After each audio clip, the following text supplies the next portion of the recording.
Dear students, हम class +1 का first chapter जो कि द लिविंग वर्ल्ड है उसको खत्म कर चुके हैं। हम इस चैप्टर को डिस्कस कर चुके हैं। अब हम आज डिस्कस करने जा रहे हैं NCERT questions which are given at the end of this chapter. NCERT के क्वेश्चंस का अपना अलग इंपॉर्टेंस होता है, इसलिए आपके लिए इन क्वेश्चंस को आंसर के साथ डिस्कस किया जा रहा है। The question number 1 is why are living organisms classified. मतलब सजीव वस्तुओं का या सजीवों का वर्गीकरण क्यों किया जाता है या वर्गीकरण करना क्यों आवश्यक है। आप समझ सकते हैं कि अगर हम ऑर्गेनिजम्स को क्लासिफाई नहीं करेंगे तो कितना सारा कंफ्यूजन होगा, क्योंकि हमारे चारों ओर कितने ऑर्गेनिजम्स हैं, तो उन सब को स्टडी करना, उन सब के बारे में जानकारी करना आसान नहीं रहेगा। इसलिए साइंटिस्ट ने क्या किया, जीवों को वर्गीकृत करने की कोशिश की, और इसका बेनिफिट क्या हुआ, जो लिविंग ऑर्गेनिजम्स थे उनको आइडेंटिफाई करना इजी हो गया और उनका अध्ययन, उनकी स्टडी जो है वो भी बहुत आसान हो गई, और उनके बीच सिमिलरिटीज और डिसिमिलरिटीज का पता लगा, जिसकी वजह से हमें उनके बीच में क्या संबंध होगा इसके बारे में जानकारी मिली, और इससे हमें जो फॉसिल्स होते हैं उनके अध्ययन में भी मदद मिली। और इसके साथ ही जैसे विकास किस तरह हुआ है विभिन्न स्पीसीज का, या नई स्पीसीज का उद्भव कैसे हुआ है, ये भी सारा इस क्लासिफिकेशन का रिजल्ट है, इसके बारे में जानकारी भी मिली। और जब हम क्लासिफिकेशन की बात करते हैं तो हम दुनिया के प्रत्येक कोने के सजीवों को वर्गीकृत करते हैं, जिससे हमें एक स्थान से दूसरे स्थान के सजीवों के बारे में भी जानकारी मिलती है। तो अगर हम इस क्वेश्चन के आंसर की बात करें तो आंसर इस तरह से होगा, classification means grouping of organisms based on their similarities and dissimilarity. The organisms having similarities are placed together while who are dissimilar they are placed in the separate groups। तो ये क्लियर है कि classification में हम उनकी grouping करते हैं, और ग्रुपिंग करते हैं उनकी सिमिलरिटीज और डिसिमिलरिटी के बेसिस पे। जो सिमिलर ऑर्गेनिज्म होते हैं उनको एक ग्रुप में रखा जाता है, और जो डिसिमिलर होते हैं उनको अलग ग्रुप में रखा जाता है। The organisms are classified due to the following reason. तो अब इस क्वेश्चन का डायरेक्ट आंसर हमारे पास क्या है, number 1 identification becomes easier. Number 2, study of organisms become very simple and easy. Similarities and dissimilarities are brought out, and hence the relationship between them are established.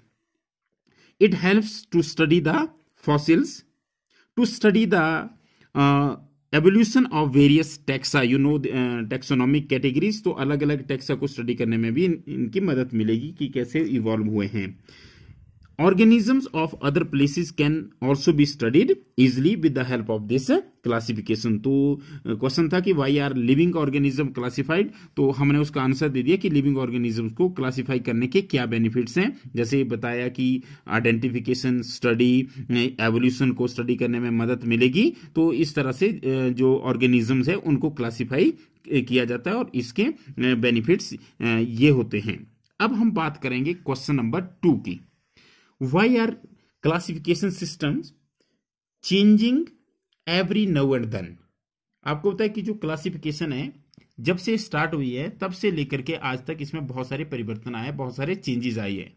तो question ये है कि ये changes क्यों आई है, इनके पीछे क्या कारण है। तो कारण सीधा सा है कि अगर हम देखें तो जो साइंस है उसकी स्टडी में, उसके मेथड्स में धीरे धीरे प्रोग्रेस हो रही है। और दूसरा कारण यह है कि हमारे चारों ओर नई स्पीसीज जो है वो आइडेंटिफाई की जा रही है, या उनको लिस्ट में ऐड किया जा रहा है। क्योंकि जो पुराने टाइम में क्लासिफिकेशन होती थी वो इस बेस पे कि जैसे कुछ हमारे लिए यूजफुल थे तो यूजफुल और यूजलेस के बेसिस पे कर दी कि जी ये हमारे लिए यूजफुल है, ये यूजलेस है, या फिर प्लांट्स और एनिमल के बेसिस पे कर दी, या फिर इस तरह से क्लासिफिकेशन कर दी कि उनके हैबिटेट की ये पानी वाले हैं, ये जमीन वाले हैं, ये हवा वाले हैं। तो इस तरह से, और धीरे धीरे फिर उनके मॉर्फोलॉजिकल स्ट्रक्चर, मतलब बाहर से कैसे दिखते हैं, उनकी अपीयरेंस कैसी है, उसके बेस पे उनको क्लासिफाई किया जाने लगा। फिर एम्ब्रियोलॉजिकल कि उनके अंदर भ्रूण का विकास किस तरह से होता है, कौन कौन सी स्टेजेस आते हैं, तो उसके बेस पे वर्गीकृत किया गया। और धीरे धीरे ये सिस्टम आज की डेट में एवोल्यूशनरी रिलेशनशिप से भी आगे बढ़ कर बायोकेमिकल टेक्निक्स जैसे उनके डीएनए, आरएनए या जिन्हें हम न्यूक्लिक एसिड्स कहते हैं वहां तक पहुंच चुका है। तो इसका अगर हम आंसर की बात करें तो आंसर क्या होगा? The early system of classification was based on habit and habitats of the organisms, then it change to the external morphology.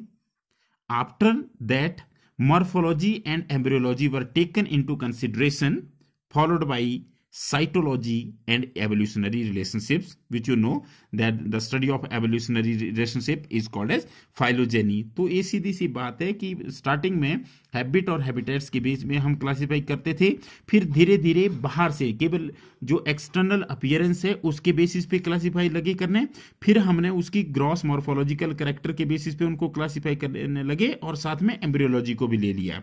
फिर इसके बाद हमने साइटोलॉजी, साइटोलॉजी का मतलब है कि उनके सेल स्ट्रक्चर, सेल टाइप के बारे में भी हम स्टडी करने लगे और उसके बेसिस पे उनको क्लासिफाई करने लगे। जैसे कुछ प्रोकैरियोट्स होते हैं, कुछ यूकैरियोट्स होते हैं, उनमें भी फिर आगे फर्दर जाकर के डिविजन्स होते हैं, ग्रुप्स होते हैं। उसके बाद हम एवोल्यूशनरी रिलेशनशिप की उनका आपस में विकास की दृष्टि से आपस में क्या संबंध है, इस चीज को भी क्लासिफिकेशन के लिए एक बेस लेने लगे। Nowadays the biochemical techniques are used to classify the living organism. This is because scientific study is ever progressing and new species are being added to the list. That's why classification systems are changing every now and then. Biologists are learning about the new facts about these organisms from paleontological records and using modern techniques like molecular phylogeny to classify these organisms। तो इस question का answer हमारे पास सीधा सा आ गया, क्योंकि हमारी जो साइंटिफिक नॉलेज है वो धीरे धीरे क्या कर रही है, बढ़ रही है और नई नई टेक्निक्स हम खोज रहे हैं, नए ऑर्गेनिज्म लिस्ट में ऐड हो रहे हैं। इस वजह से इस क्लासिफिकेशन सिस्टम में जितनी रिफाइनमेंट हो सकती है, जितनी इंप्रूवमेंट हो सकती है, उतनी इंप्रूवमेंट हम करने की कोशिश कर रहे हैं। Question number 3 is, what different criteria would you choose to classify people that you meet often? अच्छा, क्वेश्चन बहुत सिंपल है कि जो लोग आपको मिलते हैं उनको वर्गीकृत करने के लिए आप क्या क्राइटेरिया सेलेक्ट करेंगे। आप अपने हिसाब से भी कर सकते हैं। तो जो इस क्वेश्चन का आंसर है, the different criteria can be chosen to classify the people we meet and some of them are behaviour. जैसे आप बिहेवियर के बेसिस पे उनको क्लासिफाई कर सकते हैं कि किसका बिहेवियर कैसा है, और दो जो आप लोग मिलते हैं उनके बिहेवियर में बहुत ज़्यादा फर्क होता है, कोई एरोगेंट होता है, कोई सॉफ्ट होता है। तो आप इस तरह से कोई भी उनका बिहेवियर ले सकते हैं, कोई डिसिप्लिन्ड होता है, कोई डिसिप्लिन नहीं होता।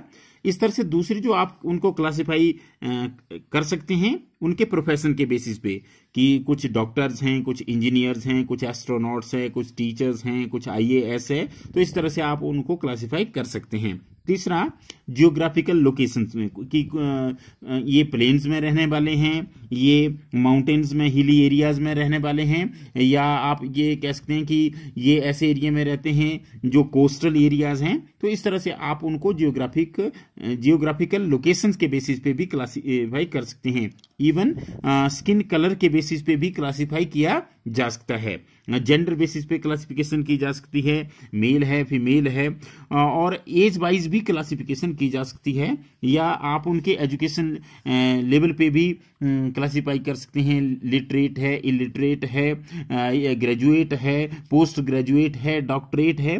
तो इस तरह से उनको आप क्लासिफाई कर सकते हैं और उनकी हॉबीज के बेसिस पे भी आप उनको क्लासिफाई कर सकते हैं। तो ये कुछ क्राइटेरिया हैं जिनके बेसिस पे आपको जो लोग मिलते हैं या हमारे चारों ओर जो लोग होते हैं उनको हम क्लासिफाई कर सकते हैं। अब हम चलते हैं क्वेश्चन नंबर 4 की तरफ। Question 4 is, what do we learn from identification of individuals and populations? कि अगर हम इंडिविजुअल और पॉपुलेशन को क्लासिफाई कर दें या उनकी हमें आइडेंटिफिकेशन हो जाए तो हम क्या सीखेंगे? The identification of individuals helps in understanding the similarities and dissimilarities of individuals and populations. It helps us to classify the organism based on similarities and dissimilarities. It also helps to find the relationship among organisms. We can learn about gender, food habit, religion, nature, place and breeding behavior.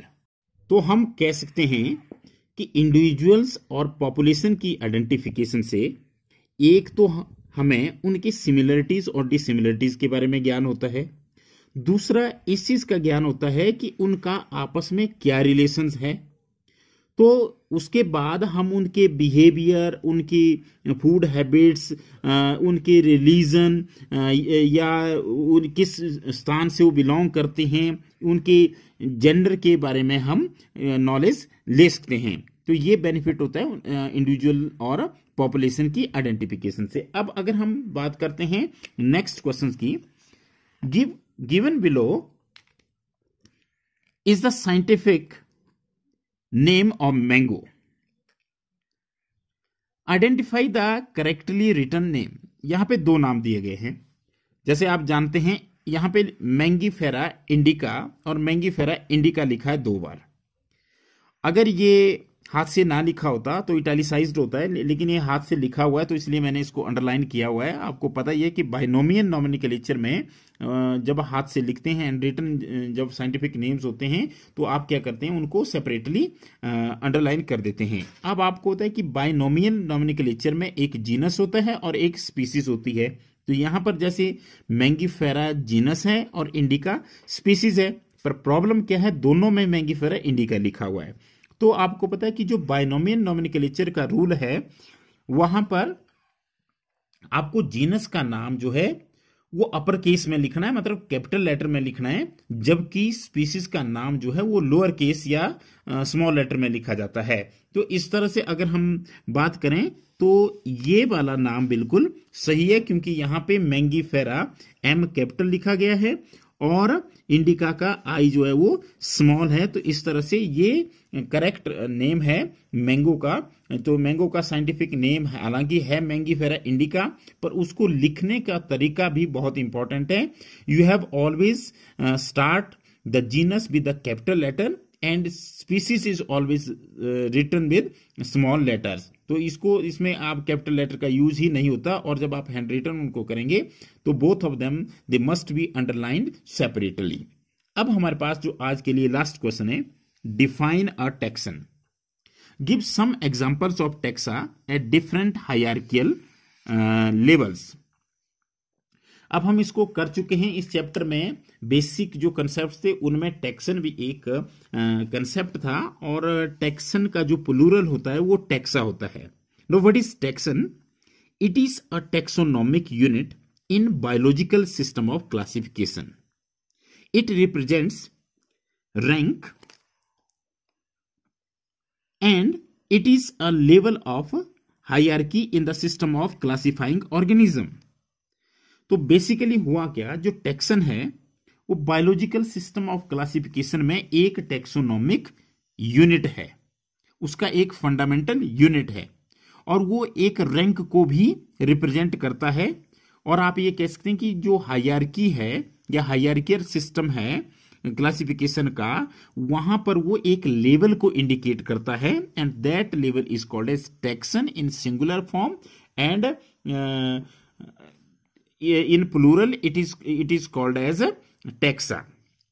तो अगर हम taxa की कुछ examples की बात करें तो आपको पता है कि जो टॉप टैक्सा है, हाईएस्ट लेवल पे जो टैक्सा है दैट इज किंगडम, और अगर लोएस्ट हम देखें तो वो है स्पीसीज। हालांकि हम इनको याद करने का एक तरीका भी सीख चुके हैं, और ये एक हायरार्कियल ऑर्डर में ही याद होने चाहिए। यदि हम स्पीसीज से स्टार्ट करें तो हमें किंगडम तक पहुंचना पड़ेगा, और अगर हम किंगडम से स्टार्ट करें तो हम स्पीसीज तक पहुंचेंगे। जैसे kingdom, phylum, class, order, family, genus और स्पीसीज।